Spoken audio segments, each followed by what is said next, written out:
हर खबर सबसे पहले स्वागत है आपका अपने चैनल पर।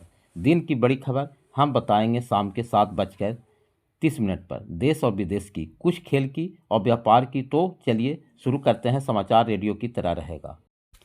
प्रधानमंत्री नरेंद्र मोदी ने राष्ट्रपति महात्मा गांधी की 18वीं पुण्यतिथि पर उन्हें नमन किया, उनके महान विचारों को याद किया।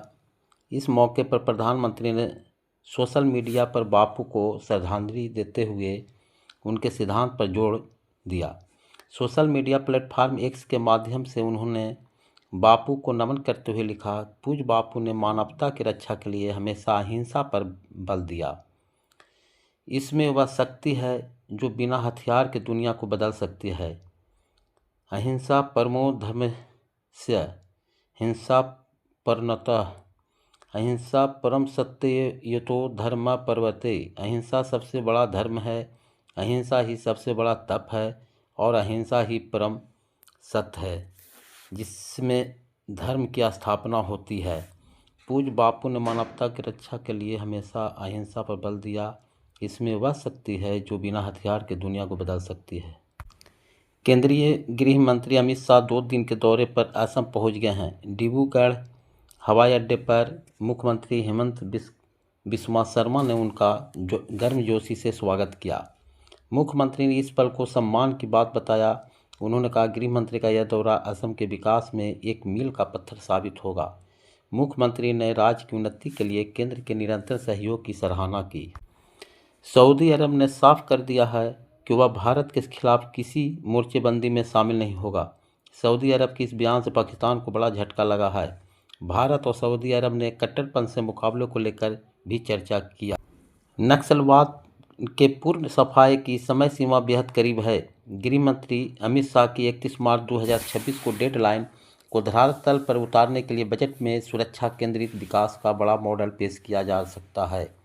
नक्सलियों के गढ़ में सुरक्षा बलों की बढ़ती पैठ और पिछले वर्ष 1300 नक्सलियों के समर्थन के बाद बड़ी चुनौती वहां शांति को अस्थायी बनाने की बजट में छत्तीसगढ़, झारखंड व उड़ीसा जैसे राज्यों में विकास की रफ्तार तेज करने के लिए विशेष आवंटन की उम्मीद है।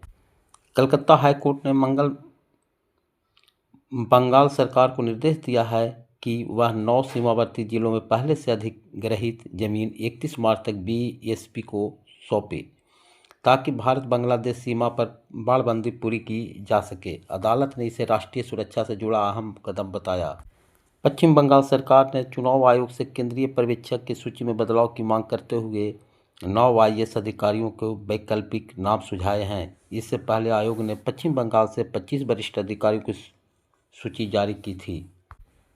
अरुणाचल प्रदेश में भारत चीन सीमा के पास लगी जंगल की आग पर भारतीय सेना ने भारतीय वायुसेना के सहयोग से सफलतापूर्वक काबू पा लिया। यह आग 21 जनवरी को एलएसी के उस पार लगी थी जो बाद में भारतीय क्षेत्र में फैल गई थी। केंद्रीय गृह मंत्री अमित शाह ने राहुल गांधी पर पूर्वोत्तर की संस्कृति के अपमान का आरोप लगाया है।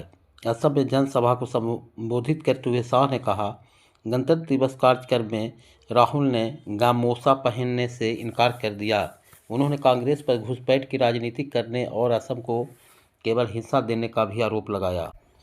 भारतीय जनता पार्टी भाजपा ने महमूद गजनी को कथित तौर पर भारतीय लुटेरा कहने को लेकर शुक्रवार को पूर्व उपराष्ट्रपति एम हामिद अंसारी पर तीखा हमला किया। पार्टी ने आरोप लगाया कि कांग्रेस और उनका परिस्थिति की तंत्र इकोसिस्टम विदेशी आक्रमणकारियों को महिमा मंडित करता है और हिंदुओं के खिलाफ अत्याचार करने वालों का गुणगान करता है।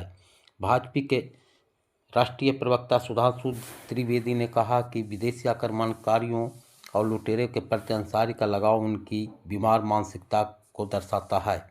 भाजपा की ओर से यह प्रतिक्रिया अंसारी के उस साक्षात्कार के बाद आई जिसमें उन्हें कथित तौर पर कहते सुना गया कि इतिहास की किताबों में जिन्हें विदेशी आक्रमणकारी और लुटेरा बताया गया, जिनमें महमूद गजनी भी शामिल है, वे असल में भारतीय लुटेरे थे। महाराष्ट्र के पूर्व उप मुख्यमंत्री अजित पवार के निधन के बाद नेशनलिस्ट कांग्रेस पार्टी के नेताओं ने शुक्रवार को मुख्यमंत्री देवेंद्र फडणवीस से मुलाकात की। इस मुलाकात में पार्टी नेताओं ने पवार के पास रहे विभागों पर अपना दावा पेश किया।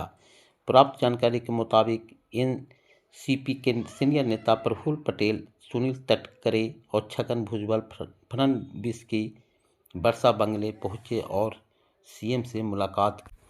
बोधगया के विश्व प्रसिद्ध महाबोधि मंदिर और आसपास के क्षेत्रों के समग्र विकास के लिए प्रस्तावित महाबोधि कॉरिडोर परियोजना को लेकर प्रशासनिक स्तर पर गतिविधियां तेज हो गई है। जिला पदाधिकारी की अध्यक्षता में हुई बैठक में पर्यटन, आधारभूत संरचना और स्थानीय रोजगार को ध्यान में रखते हुए विभिन्न स्टेक होल्डर से सुझाव लिए गए हैं। बोधगया स्थित विश्व प्रसिद्ध महाबोधि मंदिर एवं आसपास के क्षेत्रों के विकास के लेकर प्रस्तावित महाबोधि कॉरिडोर परियोजना पर प्रशासन ने गति बढ़ा दी है। इसी क्रम में जिला अधिकारी शशांक शुभंकर की अध्यक्षता में बोधगया बीटीएमसी सभागार में एक महत्वपूर्ण बैठक आयोजित की गई, जिसमें पर्यटन, आधारभूत संरचना और स्थानीय रोजगार के केंद्र में रखकर व्यापक चर्चा हुई। बैठक में बोधगया विधानसभा क्षेत्र के विधायक, नगर परिषद अध्यक्ष, बीटीएमसी सचिव, होटल एवं टूर एंड ट्रैवल एसोसिएशन, मठाधीश, टूरिस्ट गाइड एसोसिएशन, वार्ड पार्षद सहित विभिन्न स्टेक होल्डर ने भाग लिया और अपने सुझाव प्रस्तुत किए। जिला पदाधिकारी ने बताया कि विकास का केंद्र महाबोधि मंदिर होगा। कॉरिडोर का डिजाइन इस तरह तैयार किया जा रहा है। चीन के बढ़ते तकनीकी प्रभाव को लेकर रोकने के लिए अमेरिका ने भारत को पैक्स सिलिका गठबंधन में शामिल होने का न्योता मिला है।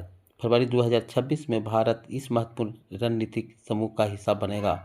इसका मुख्य उद्देश्य एआई और सेमीकंडक्टर की सप्लाई चेन को सुरक्षित करना और चीन पर तकनीकी निर्भरता को खत्म करना है। अमेरिकी राष्ट्रपति डोनाल्ड ट्रंप के इस नए बयान से संकेत मिलता है कि अमेरिका कनाडा व्यापार संबंधों में तनाव और गहराने वाला है, खासकर विमानन क्षेत्र में, जो दोनों देशों के लिए आर्थिक रूप से महत्वपूर्ण माना जाता है। वहीं क्यूबा को लेकर जारी धमकी से मेक्सिको में दबाव बढ़ने की संभावना है।